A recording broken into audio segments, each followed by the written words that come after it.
there's actually a word for it. They call women basically like expired women. After that age and after you have kids, again, another part of your life has also expired. Do we want to live our life thinking we have these phases that just expire, or do we create our own?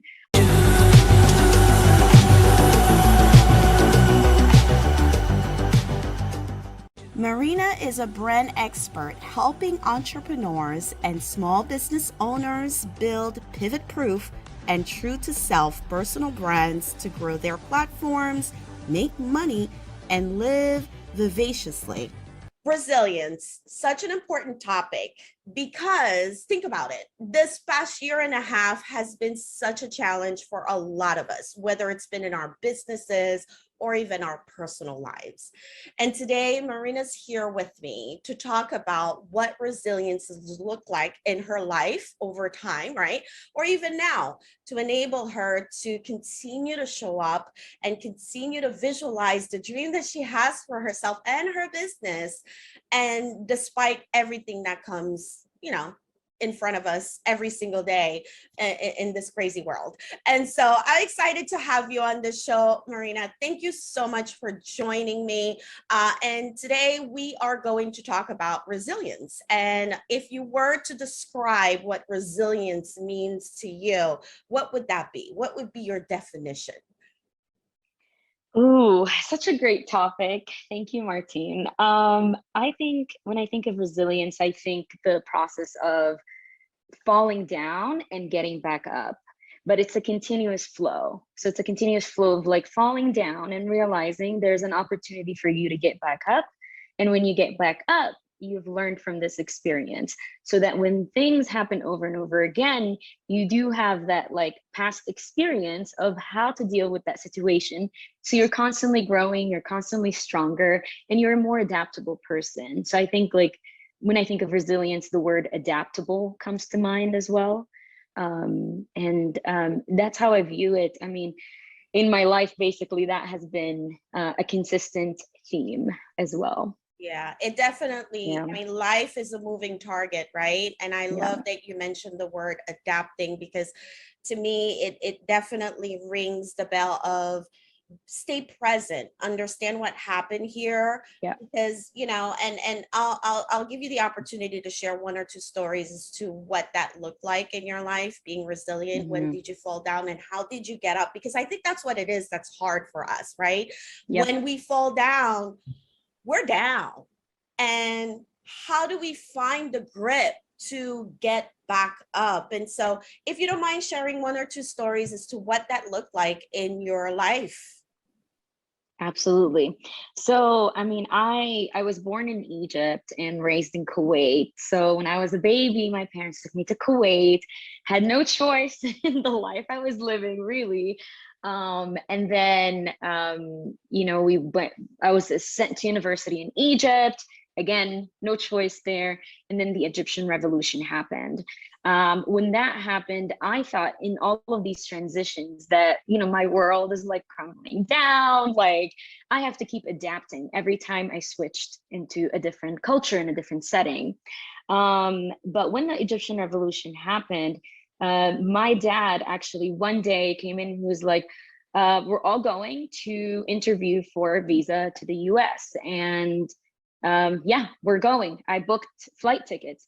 So we interviewed, crossed our fingers that we're going to get the visas. And literally that same week, we had to pack up our whole life and move to the US. And at that point, I didn't understand why we're doing that. I mean, I was 19 at that time. My parents also chose Texas out of all the places in the US.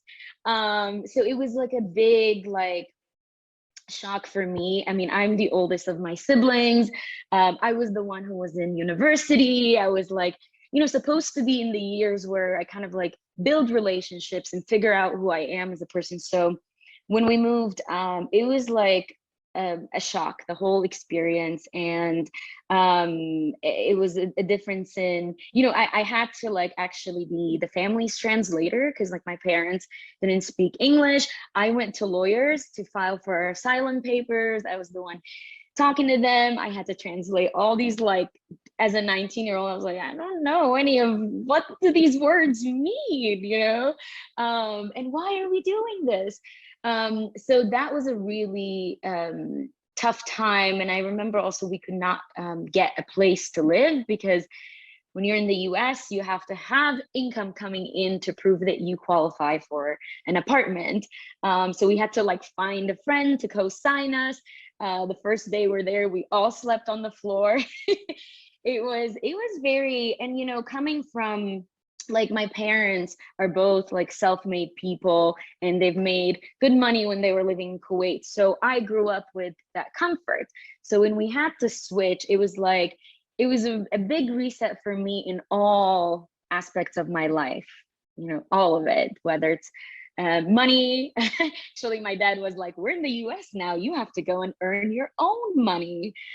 When you live in Egypt and you grow up in Egypt, usually, specifically women, but most young people stay with their parents and your parents pay for everything until you know, get married and have your own home. And then that's when you leave. But even then you have your parents' support. So my parents were paying for my university when I was in Egypt.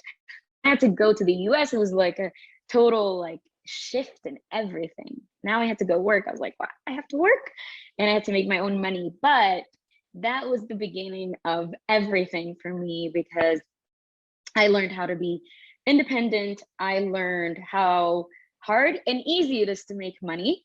So now my relationship with money is very fluid. I just know that every time there's a dip, I mean, seeing my parents also like, you know, make good money and then go into like a time of like, we all had to work to support the family and then going back up again. Now they have a beautiful house in Texas. It's just very, I think that was one of the most like life-changing experiences for me because I had to change my relationship with money, my dependency on other people, and also I had to be more resourceful with like what I do and how I do and get comfortable speaking with, I mean, at 19, speaking with lawyers is scary. Going to court is very scary. Like all these things I've never had to do before. Yeah, so that was the start of, you know, a big shift for me. And once I found this basically newfound freedom of making my own money, I started saving up and I decided, what is the wildest thing I can do right now? After skydiving, I actually booked I booked a one-way ticket I have to to stop you Asia. right there. Skydiving is definitely on my list, but girlfriend, I am freaking out. I told my husband, I remember I just turned 40 like a year ago, and I was like, years back, I was like, when I turn 40, I'm going to go skydiving. That did not happen. And my husband's like, when are you going to do that? When you're 75 years old? I'm like, yeah, probably not. Oh, kudos to you. Oh my gosh. Keep on. Tell me. You should do it. It's the one thing you do and you never want to do again, at least for me. I thought I was dying. I love it. So you bought a one-way ticket? Is that what you said? Yeah, so I bought a ticket to Thailand and I started off in Thailand, didn't know anything, only booked like one night at a hostel. And I just decided I'm going to backpack. I'm going to try this whole backpacking thing. You know, I hear other people do it. I read about the blogs. I'm like, I have the money. I had like quite a bit of money saved, which was like, you know, Middle Eastern, North African culture. There's the whole like, your parents need to co-sign every single thing that you do. So for me at that time, I was like, this is my money. I already bought the ticket. You guys don't need to co-sign anything. I'm going. I am going. This is my freedom. This is my money. And that was the start of like my travel adventures. And I have not stopped since. And right now I travel full time.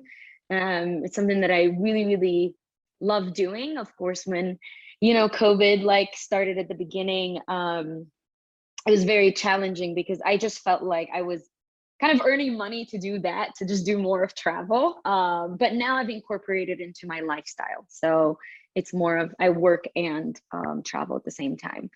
But yeah, that's one of the stories.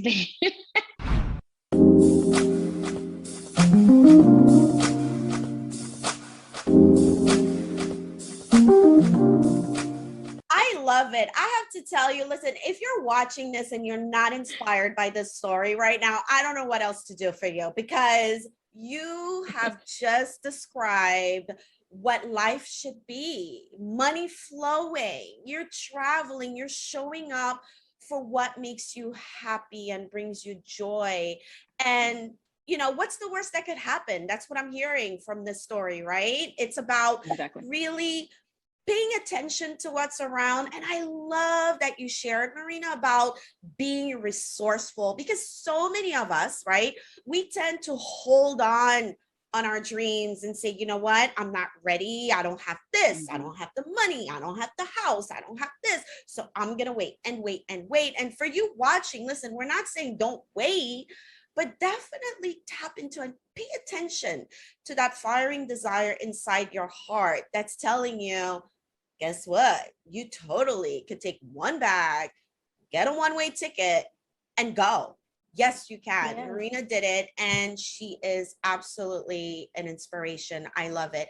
And I also can relate with, the whole adapting and culture shock. For me personally, I grew up part of my life in Africa and part of my life in Haiti before I made my way up to New York City. And from that point on, when I dived into corporate America and whatnot, I ended up traveling to Asia. I've been to Thailand, Hong Kong, Vietnam, and all those places. And I remember, the first time I got to Shanghai, for example, I was just in awe, like, because I was ready to receive. And so what we're talking about here, and correct me if I'm wrong here, Marina, it's not just about, embracing what's happening and being resourceful, but it's also being ready to receive what's coming your way and staying positive, right? Staying positive. Yeah. So talking about staying positive and making sure that you have that resiliency, because we want to help you watching right now. Marina and I are dedicated and committed. And by the way, keep watching, because towards the end, Marina is going to share with you where you can connect with her, because you should absolutely do that.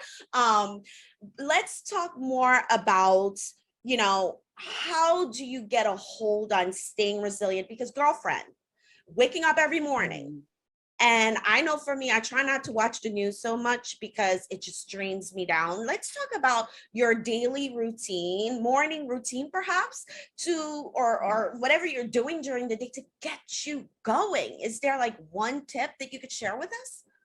Absolutely. I love everything you just shared right now, Martine. Like this is the source of it all, right? Is the being ready to receive. And I just want to pause right there and just say that this is the most important thing, is being ready to receive the things that you want in life. A lot of us go through life thinking that we want these things, but we're not ready. We're not allowing space for these things to happen, to form in our life, right? You want to travel, but you're not creating the space for you to go, or like you're not building up your account to go there. You're spending on the things that are still keeping you in the same place.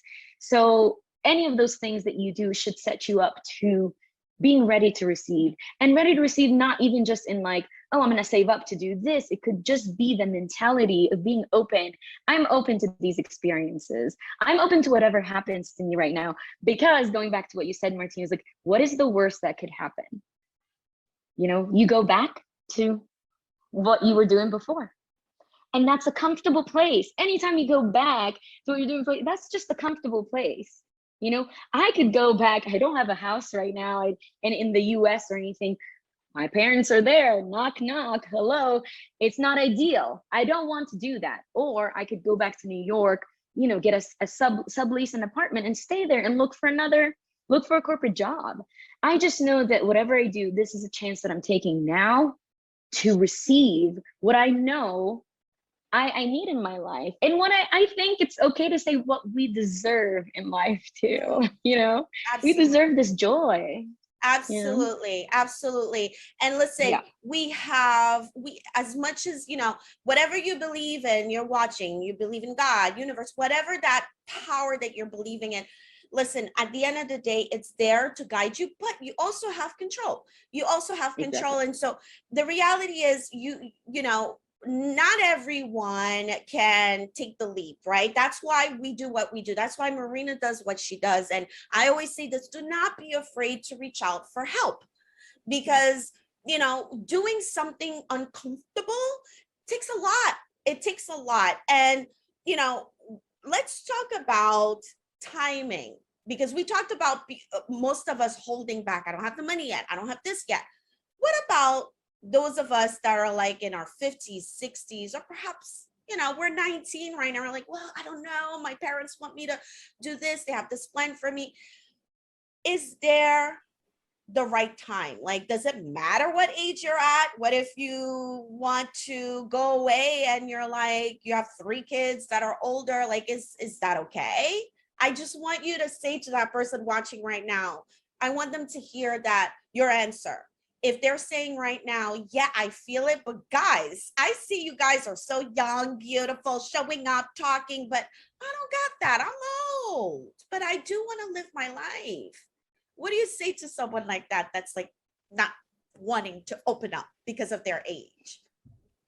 Oh, this is a really tough one. I don't think there is a right time, but the reason I say it's a tough one, because in the culture that I come from, there are certain things that expire after a certain age, and that even includes marriage.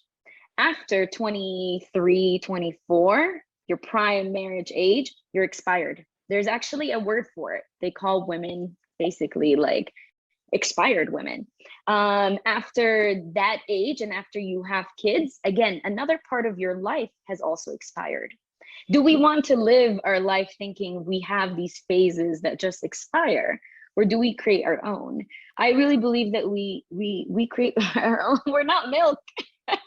We can create these own, like, you know, phases in our lives. Yes, maybe you have children, they're all grown up, and now is your time to go. You know, this is the time. I've actually was talking to a woman who, she was asking me about my travel stories, and she was like just listening, and her eyes lit up, and she was just very like, she went into this like dream-like state, and she's like, I've been wanting to go to Greece for so long. I was like, so why are you not going? She's like, the kids. I was like, your kids are old, your kids are engaged, like what are you waiting for? She's like, I just want to make sure they're okay. I'm like, make sure you're okay too, you know, go live out your dreams. Like, when are you going to do that, you know? So I think the time is now. Actually, this is very aligned in my stories today on Instagram. I was like, the only person you need to wait on, or the only sign, or the only thing is you. Like, you're just waiting on you.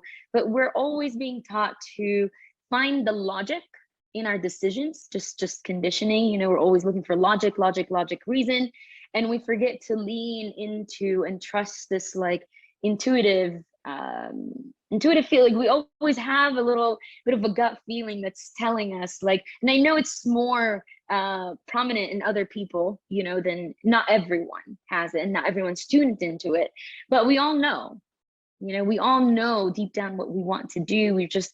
We always say the but, you know, there's always the buts. There's So always the but. And whether it's like you said, like the story you mentioned about the conversation you had, it's either because of our surrounding, the people we love.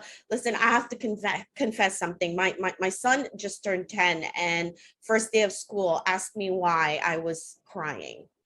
It's not like he was going to kindergarten. You know what I mean? Like, I'm sharing this because it's like the phases that you mentioned, right? And in 10 years it'll be 20, who knows, right? It's for us to really look at ourselves, like you said, and you know, doing that work of looking at ourselves in the mirror and asking ourselves, without that logic, right? What do I want? What makes me happy? Are they going to be okay? Yes, they're going to be okay. Yes, my son's going to be fine. He's the one that was like, why are you crying? You know? And so I love that. Everything will be okay. For you watching, this is that's the biggest message here. Everything will be okay. And so you mentioned Instagram. Tell us more about you and the work that you do, and I can feel the energy, I can feel the passion, I'm feeling it in this audio, whatever video thing right now. And so pour into us right now, tell us what's going on and how we can connect with you, Marina. Yeah, absolutely. So I'm a big Instagram girl. I love Instagram. It's the place to have the one-on-one conversations, go on stories, go live. I love it. So if you want to connect with me, find me on Instagram, send me a direct message, send me a DM, and we will have a conversation. I have friends on Instagram that I need to meet all around the world. But basically, I am a brand coach and strategist for new entrepreneurs and also entrepreneurs who are relaunching their brand. The thing that I focus on is helping you build a brand that feels true to yourself. I value that so much because that's how I built my brand. It is finding joy in running your business and running your business in a way that is in alignment of what you want, whether that's the lifestyle, how you want to serve others, in being present with your family, in your time, even in the money that you want to make. I feel like it's all about that word alignment and being true to who you are. So that's what I help people build, basically online brands that feel like them, that bring them more joy, that help them live the lifestyle that they want. I'm a big advocate for quitting corporate. Let's say, honey, okay, this is going to be another episode, okay? Because ditching the 9 to 5 is totally going to be a season. By the way, make sure you stay tuned in, because I know for a fact, because I come from that world and I ditched it. We're going to be talking about it. And so I'm with you, girlfriend. Yes, yes.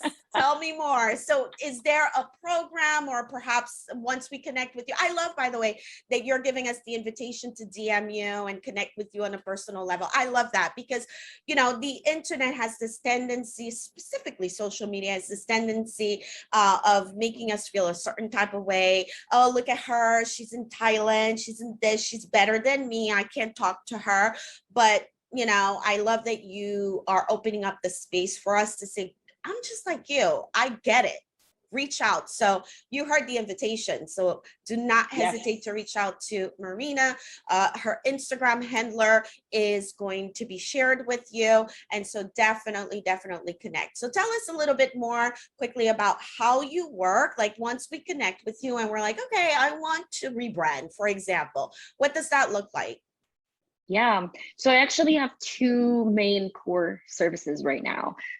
You can join one of my coaching programs. I have the group program, which is actually launching.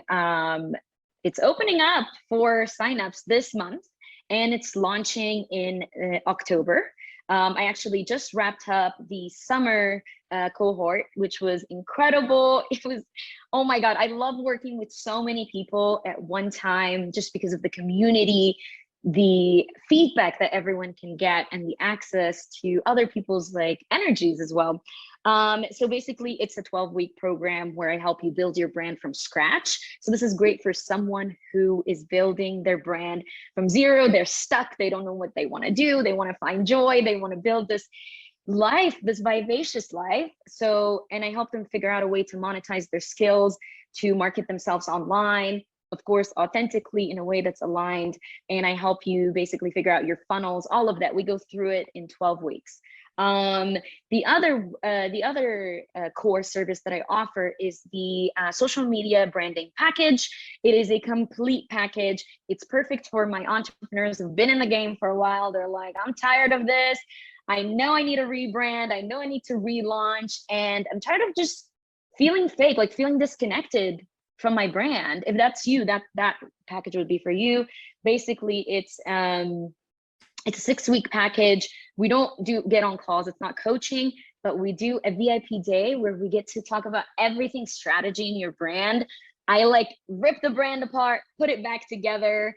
And then I also deliver a whole set of like social media assets, branding, colors, your mood board. So you have everything from A to Z figured out, so that on Instagram, you're just like, all you're doing is coming up with the ideas, your content ideas, and you're posting. no excuses not to show up anymore. So that's basically my two main offers. And something that I do that's fun right now is I also host retreats for women. So if you're like, I just want to travel with you, I want to learn some stuff about branding, but mainly I want to travel and I'm scared and I want to find a community, then my retreats would be ideal. We have one in Bali in April. So if you'd like to join, we have some spaces left. Let's go to Bali, 7 nights. Gosh, so good, so good. Listen, if you're watching this and it's past the time of all the launches that Marina is talking about, and you're like, I missed it, shoot. Listen, you did not miss anything. What you need to do is connect with Marina. She just shared with you what she has coming up, but that doesn't mean that if you're watching this and it's July 2022, that you're like, oh my God, I wanted to go to Bali. Yes. Let me tell you, she's going to have another retreat, okay? And so calm down. You got this. The point is, again, this show is about visualizing your life, your business, and starting to create it, right? And so I don't know about you, but if you have been thinking of becoming an entrepreneur, or perhaps you are an entrepreneur right now and you're struggling with what the heck am I going to look like on Instagram, on Facebook, or whatever it is on social media, I don't know, but the solution's right here. Marina just shared with you stuff. And so I invite you to reach out to her. I love this conversation so much, Marina. Thank you so much for coming on the show. I'm going to say it right now. This is not going to be the last time because we are going to talk about ditching that 9 to 5, something I'm totally passionate about. And I would love to hear your feedback. And so if you enjoyed this episode, do connect with Marina. Follow her Instagram, send her a message, let her know that you watched this. Leave a review on Amazon on this episode, because I don't know about you, but I'm all fired up. Listen, before we got on, Marina was like, oh my gosh, Martine, you're glowing right now. I'm burning. This is so good energy. I appreciate your time. Thank you so much for coming on, Marina, truly. Thank you. Thank you, Martine. Your energy, I just feel it through the screen. And that's the beauty of being true to who you are. It's just, I feel it. I feel like I'm in the room with you. Beautiful. Thank you so much for bringing me on, for giving me the platform to share my story as well. And I just hope that everyone can find the ability to like come back up, you know, that's what resilience is all about. So I'm wishing resilience and adaptability and joy to everyone who's listening. Thank you so much for your time. Thank you. We'll see you in the next episode. Bye, guys.